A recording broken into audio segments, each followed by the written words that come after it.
magical combination of cream and egg yolks that is just so decadently rich. Well, I do start with a lot of whipping cream. You can't use 2% milk or skim milk. You have to use whipping cream for that richness and that silky texture. I'll heat the cream on medium heat to bring it up to temperature slowly. It's actually an important tip because whipping cream, unlike milk, can actually bubble up and boil over. To take advantage of the cream heating, I want to infuse that beautiful vanilla bean flavor. Now, when you're using a whole vanilla bean, you want to store it in an airtight container to keep it nice and fresh. And to check the freshness, you want to make sure your vanilla bean is nice and pliable, and it should be rather plump looking. Give it a little massage just to loosen up those vanilla bean seeds, and then slice it lengthwise. That exposes all the seeds inside. Then using the back of your paring knife, just pull all the seeds out. Don't press too hard. They will travel with the knife. Now there's as much flavor in the bean itself as the seeds. So to add that extra hit of flavors, I drop the bean itself in and I'll pull that out before the creme brulee goes into the dishes. Go. Give the vanilla bean seeds time to infuse into that cream to transfer that beautiful aromatic flavor, and I'll get my eggs ready. So I'll separate first 4 yolks, because a creme brulee is supposed to be, above all, rich and creamy. I've discovered that adding a whole egg lends a silkier texture and a lighter consistency that makes the creme brulee more palatable. It's not so dense and heavy. I'll add 3/4 of a cup of sugar and give that a little whisk to blend. So before I add it to the eggs, I'll pull out that vanilla bean. And now, to gradually add the hot cream to the cool eggs.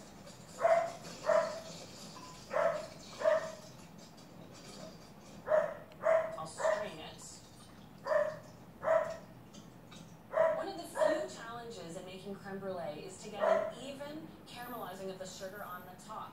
And if you have bubbles on the surface, that'll actually prevent the sugar from burning evenly. So what pastry chefs do is you take just a simple square of paper towel and touch the very top of the creme brulee where you see an air bubble, and the paper towel just pulls it right off. You need to bake creme brulee in a water bath. Surrounded by water, the creme brulee gently cooks and cooks evenly, and that's a key step to that creamy custard all the way through. And I fill up the pan to just halfway up the dishes.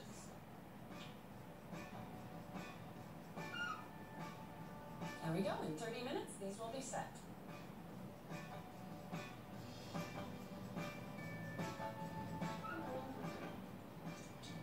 Go.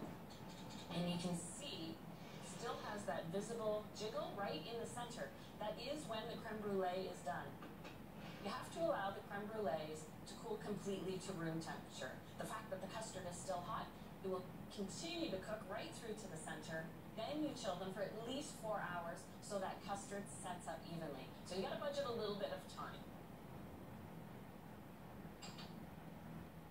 But once your custards have cooled, then it's time to play. You can make and chill the custards completely ahead of time, even a full day ahead, but the caramelizing of the sugar has to happen right before you're about to serve it. So I like to do just a little single layer of sugar to start. I'm using a butane kitchen torch designed just for this job. You want to keep the torch moving so you don't burn it.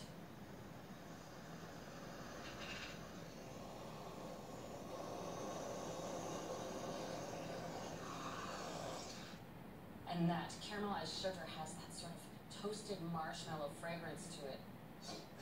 Creme brulee, it's time to expand on that technique with a fresh berry creme brulee. As a pastry chef, you always have creme brulee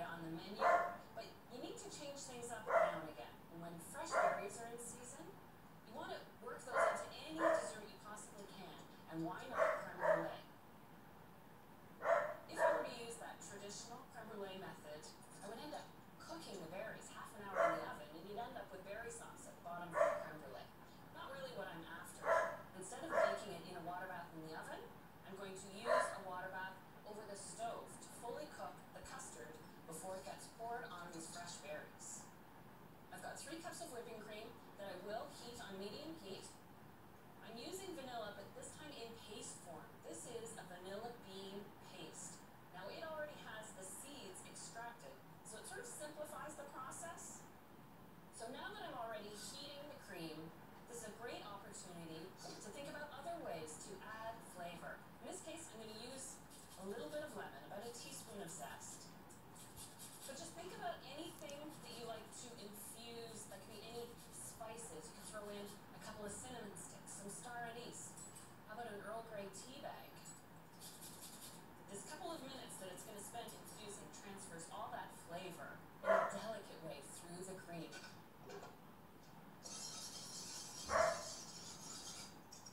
I've got 10 egg yolks already separated. Because I'm cooking at stovetop and I'm actually working some air into there, I need that many yolks to get the proper set in the brulee. And I've got half a cup of sugar. I need to add a bit of lemon juice. And it serves 2 purposes. This does enhance the flavor, but it also serves the function of helping to thicken the cream after it cools and sets, because the acidity in the lemon juice actually works to set cream. A tablespoon and a half of lemon juice. And this also loosens up the yolk sugar mixture. Now when I bake the first creme brulee, I pour the water around each individual brulee to bake it gently. In this case, I'm using a pot filled with 1 inch of water and a metal bowl placed on top of it, so the steam from the gently simmering water actually cooks the eggs the exact same gentle way. This takes about 3 to 4 minutes to get the full volume on the eggs.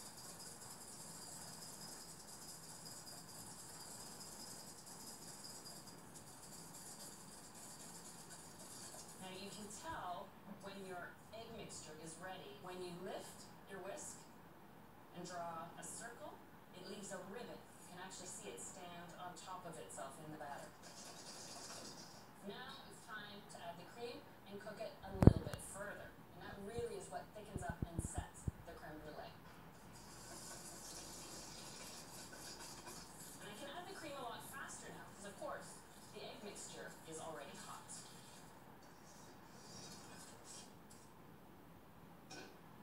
Work that back in, but then pour the entire mixture back in this pot. And I want to cook this medium heat until it coats the back of either your wooden spoon, or if you're using it, a silicone spatula. This takes about another 3 to 4 minutes. Baking is as much about your sense of touch as it is your sense of smell and taste. And I can tell this custard's almost done because I can feel how it's pulling as I stir it. And the true visual test, when you can draw a line, you know that your custard is fully cooked. Strain it. All those vanilla bean seeds will drop right through. This is still fluid because it's warm, so I can just pour it right over the berries, taking care to cover each and every berry. The texture of this style of creme brulee is lighter on the palate because of the air in there. Doesn't set quite as firmly as an oven-baked creme brulee. So you have to expect that softness, but that matches so beautifully with the tender, fresh berries. These have to set aside to cool completely before I put them in the fridge, so you don't develop any condensation that could interfere with your bruleeing on top. All right. I have one that is already set. I find for this particular recipe, I actually like a thinner caramelized sugar layer on top, so it matches the delicate creme brulee and fruit underneath.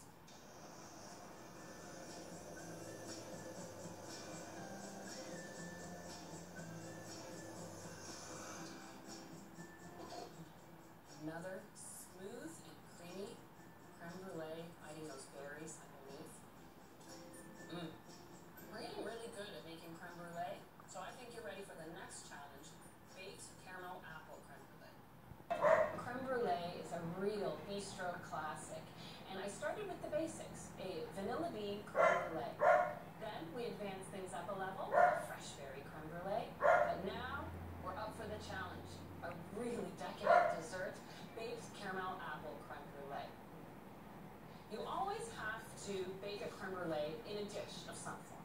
And I thought, well, let's combine creaminess of creme brulee with all those wonderful flavors of apple pie by baking the custard in apples.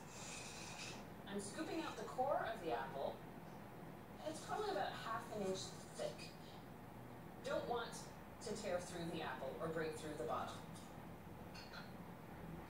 And where the creaminess in the creme brulee came from whipping cream in the fresh berry and in the classic vanilla bean, I'm switching it up a little bit and using sour cream. The thickness of sour cream, I find, works very well when baking inside the apples. You need that sort of structure already in there so it's not too thin and watery. It's important when baking with sour cream to always use full fats. It's naturally soured and thickened, so when it hits the heat of the oven, it maintains that thickness.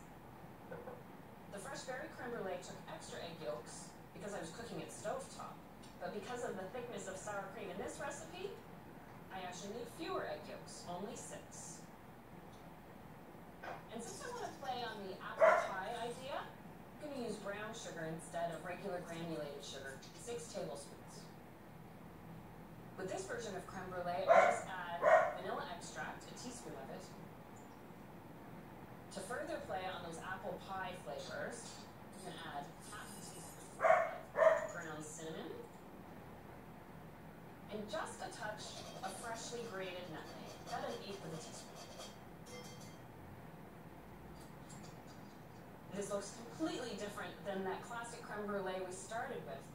But you know, once you really have a handle on the technique, what the egg yolks and the cream do together and how it slowly bakes and how you caramelize the sugar on top, you really have a lot of versatility with that simple principle. Now, to make it easier to pour into the apples, I'll just pour it in this measuring cup.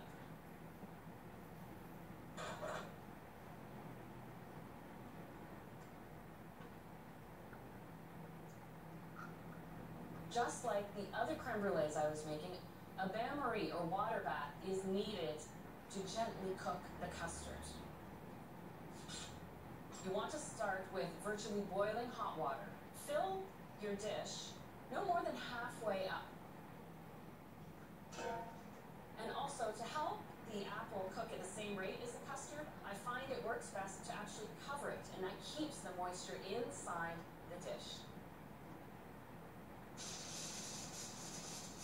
I preheated the oven to 350, and after 25 minutes, I lift off the cover for just that final bit of cooking, 5 to 10 minutes more.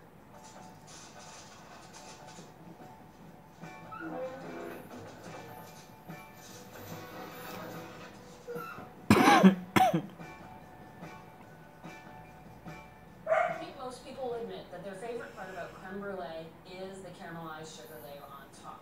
So to make the caramel layer, I'm going to melt a cup of sugar, 3 tablespoons of water,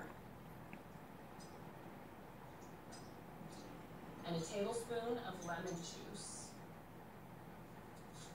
And when caramelizing sugar, you'll always want to keep it on high heat. You don't want to stir your sugar as it's cooking, and brush the sides of the pot with tepid water. This keeps the sides of the pot clear, so you'll end up with a beautifully clear caramelized sugar. Usually takes about 5 to 7 minutes to caramelize a cupful of sugar. Now, you have to work fast when you've got caramelized sugar, and it's a good idea to keep a bowl of ice on hand, cool the pot, and slow the caramelization once you hit that perfect amber color. Now take a spoon, let it fall over every inch of that apple. Now, because of this hot sugar, it does take a little longer to set than the original creme brulees I did, so give it about 10 minutes before you transfer it to a plate to serve it, and get ready for the applause, because you will be a hero. As we've learned, classic creme brulee has countless flavor variations, but now it's time to think a little bit outside the box, or outside the ramekin. I'm going to make an eggless ice wine creme brulee and pour it into stemless wine glasses. I like to chill the ice wine brulee on an angle. So to do this, I just prop the wine glasses in a brownie tin. An egg carton works just as well. For the creme brulee itself, it starts just the same way as the classic vanilla bean creme brulee. I've got 2.5 cups of whipping cream. I'll add 3/4 of a cup of sugar. And I'm heating the cream just until the point where the sugar has fully dissolved into it. I'm going to use 1/2 cup of ice wine, which is an intensely sweet wine harvested in the middle of winter, and it has a beautiful aroma of honey and apricots and peaches and pears, just delectable in any dessert. And I need to further enhance the acidity with 2 tablespoons of lemon juice. Because there's no eggs, the acidity from the wine and the lemon juice work with the fat in the cream, and over time thickens up. So what your trade-off is you don't have eggs in your creme brulee, but you do have to let it sit in the fridge for 8 hours to really set fully. The whipping cream doesn't have to reach any particular temperature. I just tilt the pot, and once I see there's no sugar at the very bottom, then I know the sugar has fully dissolved. I take the whipping cream off the heat, add my ice wine and lemon juice. I want to let it cool down a little bit so I don't get that condensation on the outside of the glass. And that allows me the time to make my oat brulee.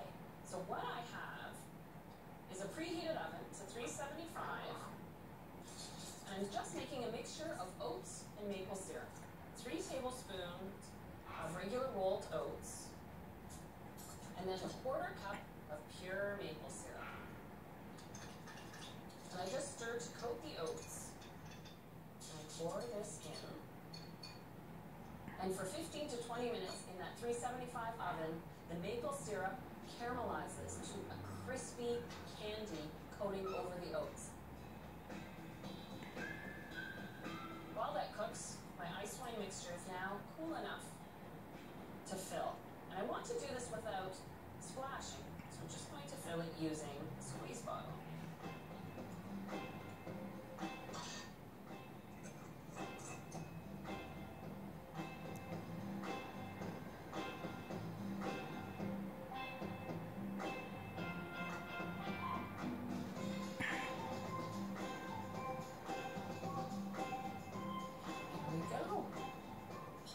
These cool completely to room temperature and then chill them so that remains consistent with the whole creme brulee formula.